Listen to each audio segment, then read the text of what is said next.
Hello, this is Lisa from Material Girlfriends, and I'm here to give you some helpful tips for the blocks in Winter Month 2, the Spinning Snowflake blocks. This is a fun little block. It has lots of action.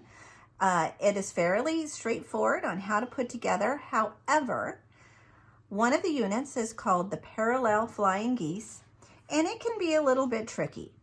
So after you cut your fabrics, go ahead and set aside the multi and the purple, because you'll be making two of those blocks, but we'll start with the blue and the teal one first. So the first step is to draw a diagonal line on the light gray. I get asked a lot, which is the wrong side of the light gray. If you can tell that one side is slightly more faded than the other, that would be the wrong side. But most times you just can't tell. So pick a side. So you're going to draw a line from corner to corner. And what I like to do is to use just a normal Bic pencil.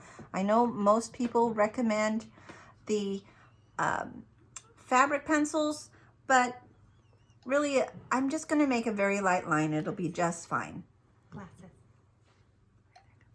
So you line the ruler up just before the 2 points, and then you're going to do just a light pencil mark from corner to corner. And so I know this is barely seeable. So I made one line that is slightly darker so you'll be able to see what we're sewing. You're going to take one of the blue rectangles and you're going to position the light gray square with the diagonal line on the end of your blue rectangle. Now there's a few ways that you could lay this out. You can sew it this direction, or you can sew it this direction, but if you sew it this direction, it's going to be wrong. Your spinning snowflake will actually be spinning in the opposite direction, which is okay if you do all of them in that way, but you'll at least want to have your snowflakes going all in the same direction. So we're going to sew ours with the point of the diagonal drawn in the upper left corner, then down to the middle of the bottom of the rectangle.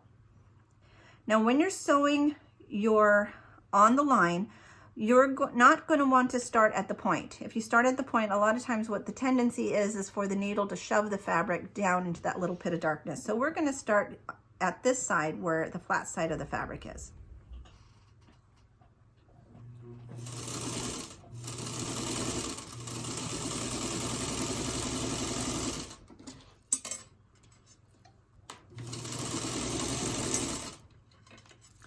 Okay, there we go. I've got that sewn, and then we're just going to go ahead and press the seam. Now we want actually the seam to go towards the blue, so we'll be pressing it like this.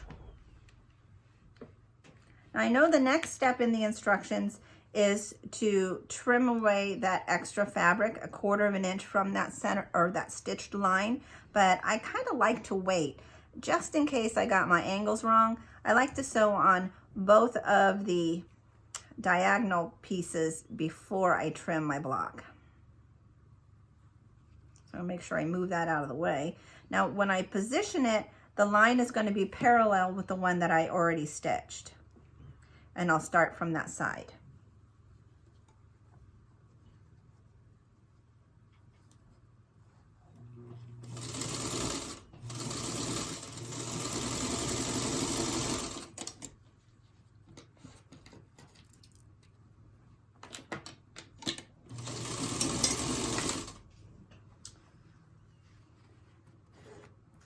Okay, that looks really nice. Now I'll compare my rectangle, my parallel flying geese rectangle, to the diagram and verify that my diagram or my piece is actually going the right direction.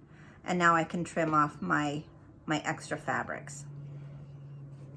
Now when you're trimming your fabric, you could do it with a ruler and a rotary cutter, or large scissors for large cuts, little scissors for little cuts. Got that one looking good. There you go. So our next step with our parallel flying geese, we're going to sew the teal rectangle with a light gray rectangle, right sides together if you could tell which one's the right side.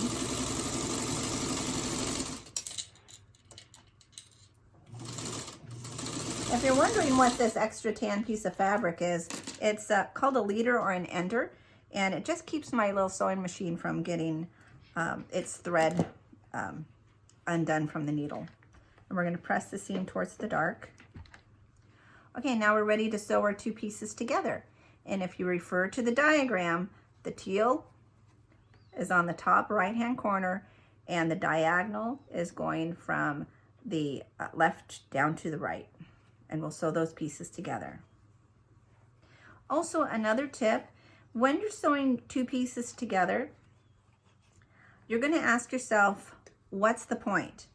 The point is actually at this end. So when you align your fabric and you start sewing, you're going to always want to start where the point is instead of at this end where there's no point.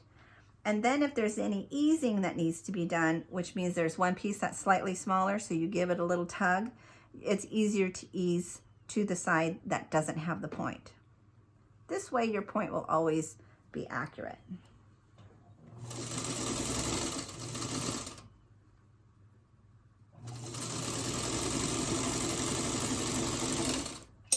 And if it's slightly long or short at that other end, it's not going to be as critical as if you missed your point.